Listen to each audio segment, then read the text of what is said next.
যখন চাকরি করা মেয়েকে বিয়ে করে। মা আমি অফিসে বেরোলাম। হ্যাঁ এ কি বৌমা, তুমি এসব কি পরেছো? হ্যাঁ তা তুমি এই চুড়িদার না কি এইসব পরে তুমি অফিসে যাচ্ছ? তো কি মা আমি শাড়ি পরে অফিসে যাব?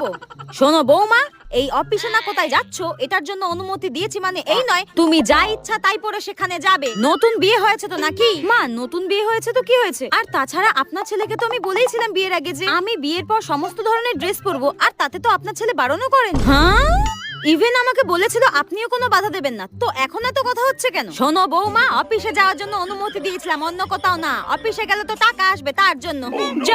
শুনুন মা, আমি বিয়ের আগেই যা বলার বলে দিয়েছি। এখন যদি নতুন করে আমার উপরে এইসব চাপিয়ে দেন আমি মানতে পারবো না। আমি কিন্তু স্রেফ আমার বাপের বাড়িতে চলে যাবো। বাবা কি মুখ রে বাবা, মুখ তো নয় যেন একদম ক্ষয় ফুটছে, মুখের মধ্যে মনে হয় একদম নুরো জ্বলে। কতবার বাবুকে বললাম কি সুন্দর একটা মেয়ে দেখেছি তাকে বিয়ে কর, তা না একটা ধানে লঙ্কাকে বিয়ে করলো। যত সব।